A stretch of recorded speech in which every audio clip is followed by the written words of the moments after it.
দেখুন বন্ধুরা, চানা মশলা দেখতে যতটা সুন্দর, খেতে কিন্তু ঠিক ততটাই সুন্দর। তাহলে চলুন সময় নষ্ট না করে রেসিপিটা দেখে নিন।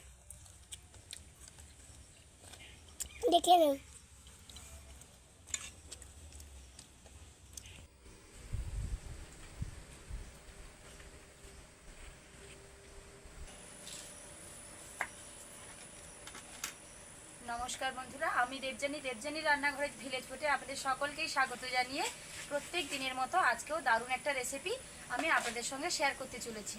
রোজ রোজ তো বিভিন্ন রকমের রান্না রেসিপি দেখিয়ে থাকি, কিন্তু আমরা যখন কোথাও বেড়াতে যাই বা কোনো জায়গায় ট্যুরে যাই, তো সেখানে চানা মশলা কিন্তু ভীষণ ভীষণ টেস্টি খাবার। কোথাও গেলে চানা মশলাটা আগে খেতে ইচ্ছে করে, কেন? কারণ অতিরিক্ত টেস্ট হয় সেটাতে। তার জন্য ঠিক সেরকমভাবে টেস্টি করেই আজকে চানা মশলাটা আমি বানাবো, তো সেটাই আপনাদের সঙ্গে আজকে শেয়ার করব। একদম প্রথম থেকে শেষ পর্যন্ত পুরো ভিডিওটি দেখতে থাকুন, তাহলেই বুঝতে পারবেন দোকানদারের কাছে চানা মশলাটা এত স্বাদ কেন হয়। তো আজকে আমি এমনভাবে চানা মশলাটা বানাবো, দেখলেই জিভে জল চলে আসবে। অনেকে আছে চানা মশলা খেতেই চায় না, ছোলাটাকে একটু অপছন্দ করে, তাদের ক্ষেত্রে তো তারা বারবার খেতে চাইবে। তো চলুন বানানো শুরু করা যাক। চানা মশলার জন্য প্রথমে তো রয়েছে চানা মানে ছোলা। এটাকে আমি লবণ দিয়ে প্রায় সেদ্ধ করে নিয়েছি, মানে ঈষৎ বাকি থাকবে সেরকম 90% মতো সেদ্ধ করে নিয়েছি। আর আলুটাকেও লবণ দিয়ে খুব ভালোভাবে সেদ্ধ করেছি। আলুটা এরকম ডুমো ডুমো সাইজ করেই কেটেছি। আর এদিকে রয়েছে একটা শসা, দুটো টমেটো, একটা পাতিলেবু, কয়েকটা কাঁচা লঙ্কা আর পেঁয়াজ। প্রথমে শসা, কাঁচা লঙ্কা, টমেটো, পাতিলেবু সমস্ত কিছুই ভালোভাবে ধুয়ে নেব। সোনা, আজকে কি রান্না হবে?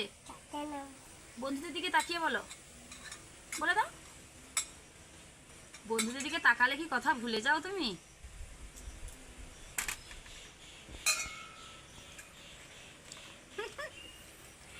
বলো বেটা, কি রান্না হবে? তোমার মার নামটা কি বলে দাও তো, বন্ধুদেরকে একবার বলে দাও তোমার মার নামটা। বলো সোনা, নামটা বলো। তোমার মায়ের নাম কি? তোমার মার রান্নাঘরের নামটা কি বলো তো? শসা, টমেটো, কাঁচা লঙ্কা সব কিছু ভালোভাবে ধুয়ে নিয়েছি, এবার এগুলোকে কাটার পালা। এই চানা মশলার জন্য শসা, টমেটো বা পেঁয়াজ এগুলোকে কিন্তু একটু অন্যরকমভাবেই কাটতে হবে। আমরা রান্নার জন্য যেভাবে কেটে থাকি সেরকম কাটলে কিন্তু চলবে না। চানা মশলার জন্য শসাটাকে কিন্তু আমি ছাল ছাড়াবো না, দোকানে কিন্তু ছাল না ছাড়িয়েই শসাটা দিয়ে দেয়।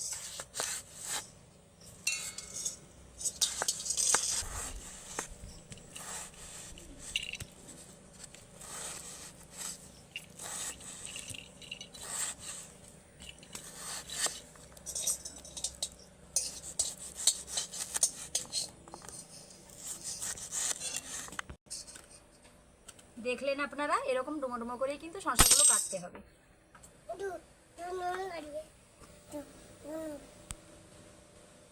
ঠিকঠাক করে বলো, বন্ধুরা যদি শুনতেই না পেলো কিভাবে তারা রান্নাটা করবে?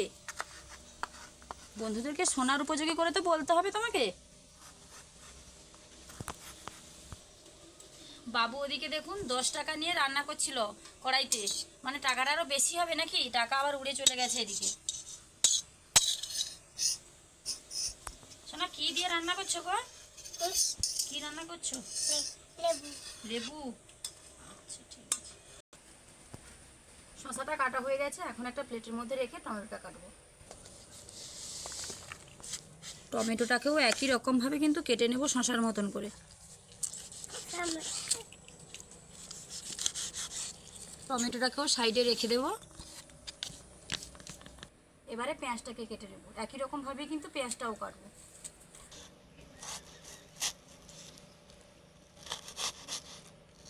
পেঁয়াজটাও ডুমো ডুমো করে কেটে নিয়েছি দেখুন।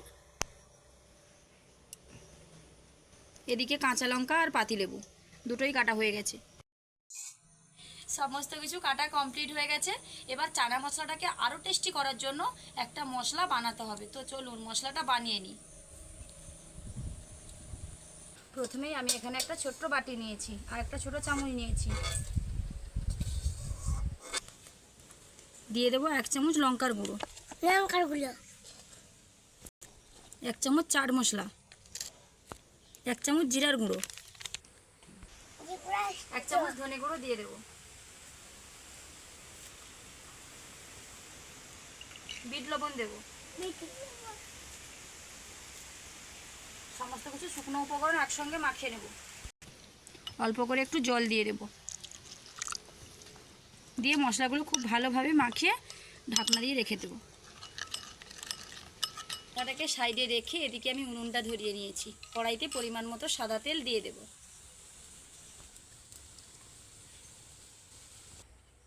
সাদা জিরে দিয়ে দেব কড়াইতে।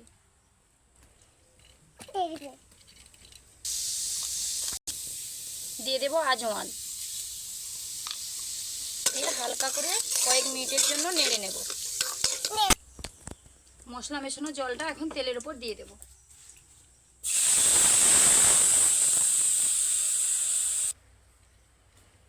এখন সেদ্ধ করে রাখা ছোলা কড়াইতে দিয়ে দেব।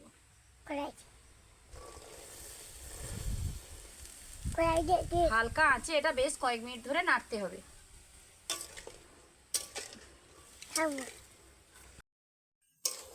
দেখুন গ্রেভি গ্রেভি রয়েছে, অনেকখানি জল কিন্তু মরে গেছে, মানে শুকিয়ে গেছে, মরে গেছে কথাটা বলা উচিত নয়। এক্ষেত্রে সেদ্ধ করে রাখা আলু দিয়ে দেব। আমি এখানে একটু মেথি নিয়েছি, মেথিটা দিয়ে দেব। মেথিটা আপনারা স্কিপ করে যেতেও পারেন। এখন কিন্তু উনুনের আঁচটা একদমই কমিয়ে দিতে হবে। সেদ্ধর সময় লবণ দিয়েছিলাম, তবুও আর একটু দিচ্ছি।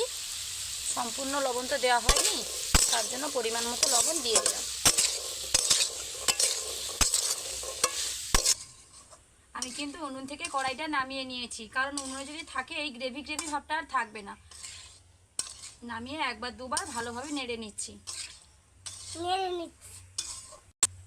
আর এদিকে কিন্তু বাবু সম্পূর্ণভাবে রেডি, যে কখন এটা আমি একটা বাটিতে ওকে দেবো, সেটা খাবে ও। আর এখানে দিয়ে দেবো একটা পাতি লেবুর রস, হাফটা অর্ধেকটা নিয়েছি কিন্তু।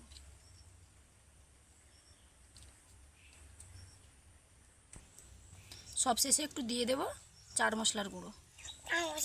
চানা মশলা মানেই চাট মশলার ফ্লেভার না থাকলে একদমই ভালো লাগবে না। আর লেবুটা আর চাট মশলাটা দেওয়ার পর যা একটা সেন্ট বেরিয়েছে না, আমার এক্ষুনি খেতে ইচ্ছে করছে। এবারে একে একে এগুলো সব দিয়ে দেবো। প্রথমেই দেবো কাঁচা লঙ্কা কুচি,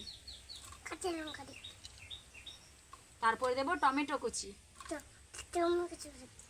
তারপর দেবো পেঁয়াজ কুচি,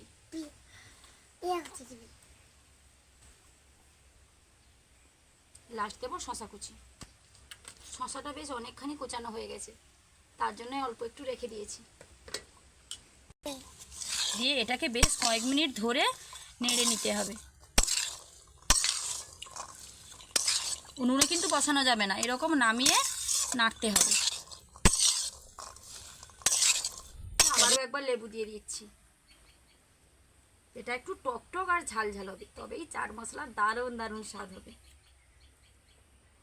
তো চানা মশলা আমার রেডি হয়ে গেছে। দেখুন কতটা লোভনীয় দেখতে হয়েছে। পরিবেশন করার জন্য একদম পারফেক্টভাবে রেডি চানা মশলা। দেখতে কতটা লোভনীয় দেখুন, দেখলেই কিন্তু জিভে জল চলে আসবে। এবার বাবু যেহেতু এত সময় ধরে ওয়েট করছিল যে কখন রান্না হবে, কি রান্না হবে, তার জন্য এটা যে বেড়েছি এটা আমার বাবুর জন্য। তো চলো বসো। বসো বলতে আবার আসনে বসছে, এমনিতে সারাক্ষণ মাটিতে ঘোরাঘুরি করছে। নাও খেয়ে বলো কীরকম হয়েছে। তাহলে বন্ধুরা, আমার এই চানা মশলার রেসিপি যদি আপনাদের ভালো লেগে থাকে, প্লিজ লাইক কমেন্ট ও শেয়ার করতে ভুলবেন না। আর ওই রকম নিত্য নতুন রান্নার ভিডিও পাওয়ার জন্য অবশ্যই অবশ্যই আমার চ্যানেলটিকে সাবস্ক্রাইব করে আমার পাশে থাকবেন, যাতে দিন প্রতিদিন নিত্য নতুন রান্নার ভিডিও আমি আপনাদের সঙ্গে শেয়ার করতে পারি। শোনা কীরকম হয়েছে? ভালো লাগছে? আচ্ছা ঠিক আছে, তাহলে দেখা হচ্ছে আবারও নতুন কোনো রান্নার ভিডিও নিয়ে। ততক্ষণ সুস্থ থাকুন, ভালো থাকুন, নমস্কার।